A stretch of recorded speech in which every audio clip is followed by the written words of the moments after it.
नमस्कार विद्यार्थी मित्रांनो, कशा आहात तुम्ही सर्वजण। आज आपल्याला बघायचं आहे थ्री फेज पॉवर सर्किट। जो काही थ्री फेज सर्किट आहे यामधील दोन टाइपचे कनेक्शन होते, मग ते दोन्ही कनेक्शन मी तुम्हाला चांगल्या प्रकारे सांगितलेलं आहे। आणि आता त्यानंतर जो काही स्टार कनेक्टेड आणि डेल्टा कनेक्टेड होते, मग स्टार पण पूर्ण सांगितलेलं आहे। त्या स्टार वरती आता आपल्याला घ्यायचे न्यूमेरिकल्स म्हणजे problem.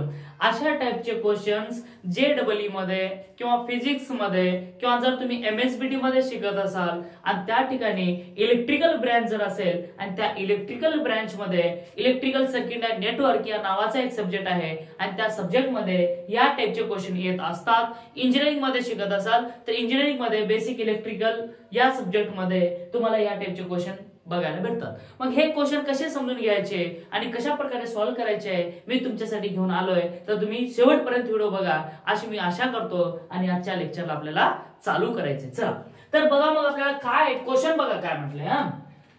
Three identical impedance.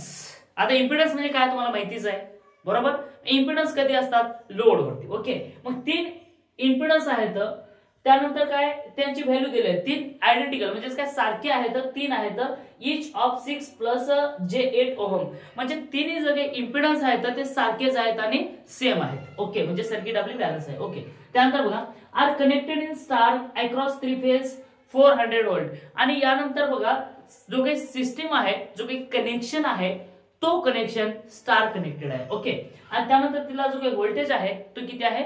400 volt. Three फेजचा व्होल्टेज आहे म्हणजे काय? कुठला व्होल्टेज? लाईन। लाईन तर समजते ना तुम्हाला, ते लाईन व्होल्टेज। ओके, त्यानंतर 50 हर्ट्ज एसी सप्लाय कॅल्क्युलेट। आणि जो काही सप्लाय दिलेला आहे तो आहे एसी आणि त्यानंतर त्याची जी काही फ्रिक्वेन्सी दिली आहे आणि ते फ्रिक्वेन्सी आहे 50 हर्ट्ज। ओके, त्यानंतर बघा काय म्हटलंय, लाईन करंट कॅल्क्युलेट करायचं आपल्याला, लाईन करंट आणि त्यानंतर काढायचं active power and reactive power. चला तर मग चालू करूयात। गिवन बघा काय बघा, गिवन आपल्याला काय दिले बघा, अगोदर दिलेले व्हॅल्यू काढून घ्या। गिवन मध्ये बघा काय काय दिले, थोडंसं पेन चेंज करू आपण। चला तर या ठिकाणी गिवन दिलेलं आहे आपल्याला, सांगा बरं इम्पिडन्स म्हणजे काय? झड इक्वल टू किती आहे? 6 plus j8 ohm. 6 plus j8 ohm हा झड दिलेला आहे। आणि त्यानंतर काय दिलं अजून? थ्री फेज आणि जे काही VL आहे लाईन व्होल्टेज दिलेला आहे तो किती आहे? 400 व्होल्ट। आता लाईन आहे का फेज आहे कसं ओळखायचं रे सांगा मला। या ठिकाणी म्हटलं थ्री फेज, जर थ्री फेज जर म्हटलं तर त्या ठिकाणी जो काही व्होल्टेज असतो तो लाईन व्होल्टेज असतो आणि आपल्याकडे दिलेला आहे। आणि त्यानंतर एक व्हॅल्यू दिलेली आहे ती म्हणजे काय? फ्रिक्वेन्सीची व्हॅल्यू दिलेली आहे। अजून दुसरं काही दिले का? नाही। आता कॅल्क्युलेट करायचं आहे आपल्याला, म्हणजे काय कॅल्क्युलेशन करायचं आहे आणि आपल्याला फाइंड करायचं आहे तो आहे बघा लाईन करंट म्हणजे काय? IL काढायचं आहे। ओके, त्याच्यानंतर नेक्स्ट काय करायचं? Active power. बरं, ऍक्टिव्ह पॉवर, ट्रू पॉवर, त्याच्यानंतर युजफुल पॉवर और रिअल पॉवर हे एकालाच म्हटले जात असतात। मग त्याचं नाव आहे ऍक्टिव्ह पॉवर म्हणजे काय? P। आणि त्याच्यानंतर रिएक्टिव्ह पॉवर काढा म्हणताय। रिएक्टिव्ह पॉवर जर असेल तर रिएक्टिव्ह पॉवर कसं काढता येईल सांगा बरं मला। रिएक्टिव्ह पॉवर म्हणजे काय? Q। चला ओके, एवढे व्हॅल्यू आपल्याला काढायचे आहेत। ओके, इथपर्यंत काय डाऊट आहे का? नाही। चला मग तर बघ आता या ठिकाणी काय आहे, आपल्याला फाइंड आउट करायचं आहे current to calculate line current. First काय करायचं? Line current. मग लाईन करंटचा फॉर्म्युला सांगा बरं मला काय आहे लाईन करंटचा फॉर्म्युला। आता लाईन जर करंट जर पाहिजे असेल तर आपल्याला घ्यावं लागेल IL। काय आहे लाईन करंट म्हणजे काय? IL इक्वल टू सांगा बरं, I equal to VL divided by Z. आता बघा झड तुमच्याकडे कोणता आहे?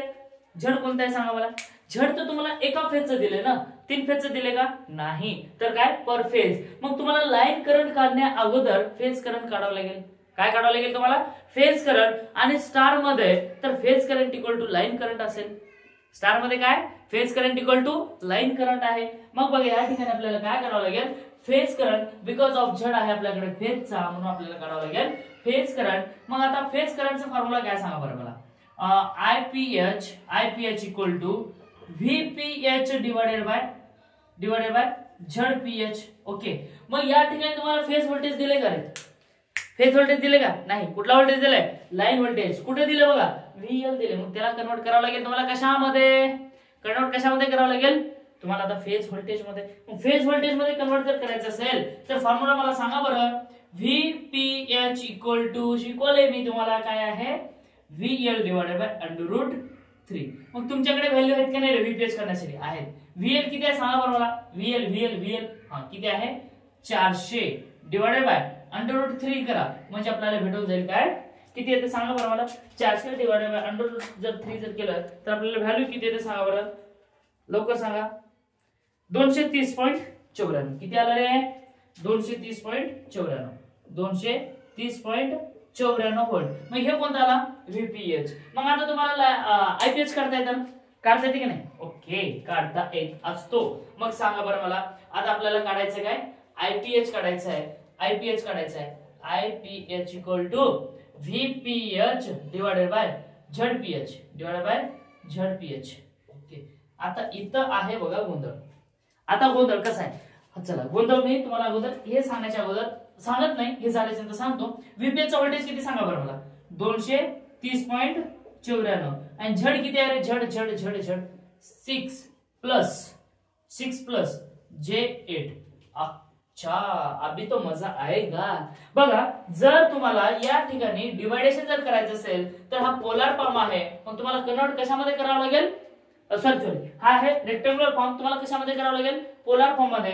जर तुम्हाला व्हॅल्यू जर काढायची असेल डिवायडेशन जर करायचे असेल तर हा दिलेला कुठला फॉर्म आहे रेक्टेंग्युलर फॉर्म. मग त्याला कशामध्ये करावं लागेल पोलार फॉर्म. मग पोलार फॉर्म करावं लागेल का नाही पोलार फॉर्म करून घ्या. पोलार फॉर्म करण्यासाठी तुम्हाला काय घ्यावं लागेल ही जी काही व्हॅल्यू आहे ते घ्या 6 त्याच्यानंतर +8 त्याच्यानंतर जे काही व्हॅल्यू आहे ते पुट करा आणि तुम्हाला काय भेटणार आहे पोलार फॉर्म भेटणार आहे. मग ते पोलार फॉर्म काय येणार आहे सांगा बरं मला. आता बघा पोलार फॉर्म आता ह्याचं कशामध्ये कन्वर्ट करायचा पोलार मध्ये. मग किती 230.94 as it is divided by किती आला 10. त्याच्यानंतर जो काही अँगल येतो तो अँगल येतो बघा अँगल 53.13 आणि याच्यावरती जर कसं कॅल्क्युलेशन करायचं मी तुम्हाला सांगितलेली कॅल्सीवरती. मग ह्याचा अँगल काही नाही म्हणजे 0 असतो. व्होल्टेज अँगल काही नाही म्हणजे किती आला 0. आता डिवाइड करता येते की नाही रे जे काही कॉन्स्टंट व्हॅल्यू आहे त्याचं डिवाइड करा. कॉन्स्टंट व्हॅल्यूचं काय करा तुम्ही अगोदर डिवाइड. मग कसं करणार 230 भागिले 10 जर केला तर 23 येतो. किती अच्छा 23 नाही त्याच्यापेक्षा कमीच आहे 230.94 डिवाइडेड बाय 10 म्हणजे जास्त येते थोडंसं. किती आलं बघा 23.094 आणि अँगल घेत असताना याची जेव्हा तुम्ही अँगल घेता आपण पॅरलल सर्किट मध्ये शिकलेलं आहे आणि ते जर व्हिडिओ तुम्ही बघितले नसेल तर जाऊन बघा चॅनल वरती आपण दिलेले आहे ओके पॅरलल सर्किट मध्ये. मग इथे काय ना जेव्हा तुम्ही पोलार व्हॅल्यू घेताय ना तर वरचा मायनस खालचा वरचा मायनस खालचा म्हणजे वरचा मायनस खालचा वरचा अँगल मायनस खालचा अँगल. मग वरचा अँगल काय येतो बघा सॉरी लाईट गेलेली आहे थोडा वेळ आपण बघू.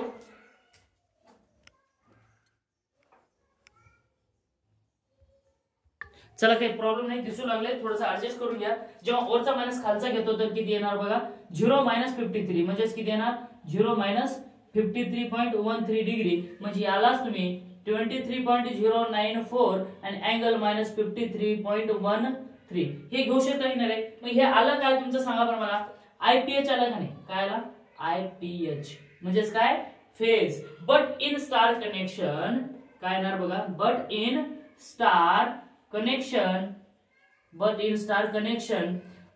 IL इक्वल टू IPH म्हणजेच काय line current equal to phase current हे दिलेलं आहे. म्हणून तुम्हाला या ठिकाणी जो काही व्हॅल्यू भेटली आहे तो IL ची भेटेल बघा IL इक्वल टू 23.094 ओके. आणि जर याचा अँगल जर विचारला तर अँगल येईल तुमचा 53.13 पण तो कसा मायनस ओके.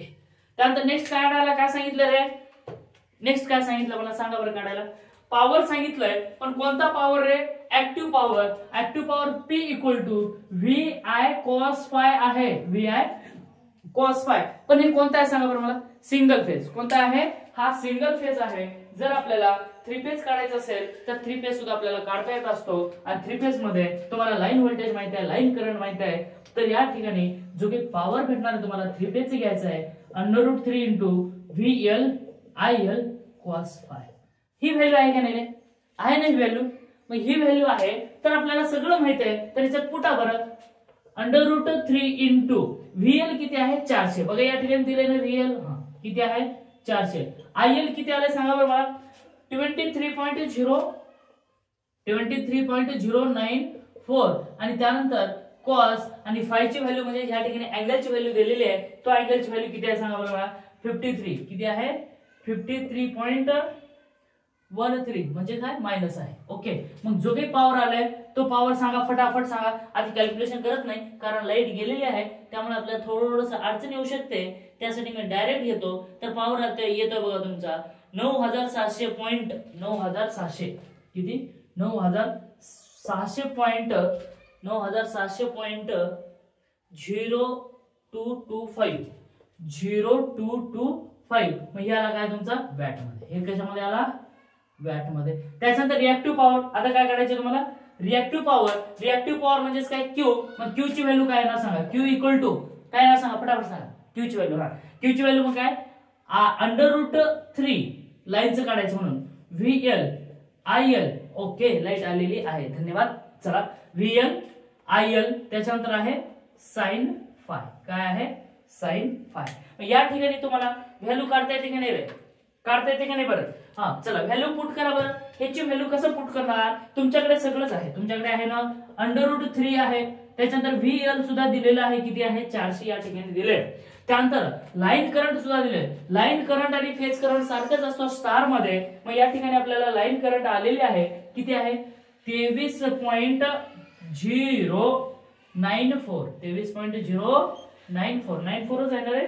हा कारण इथं थोडंसं 5 दिसल्यासारखं दिसतोय. 94 इंटू साइन आणि फाय ची व्हॅल्यू, फाय म्हणजेच कोण अँगल. मग ते अँगल किती दिलंय मायनस किती आहे -53.13. ओके, इथपर्यंत आला. मग तुमचा जो काही आन्सर येणार आहे तो लगेच कॅल्क्युलेशन करू आपण आणि लगेच आन्सर आपल्याला येणार √3. ओके, त्याच्यानंतर आहे इंटू 400 इंटू 23.094 इंटू साइन येणार आहे -53.13. ओके, तुमचा जो काही अँगल आलेला आहे तो अँगल येईल किती जो पॉवर आहे 12,799.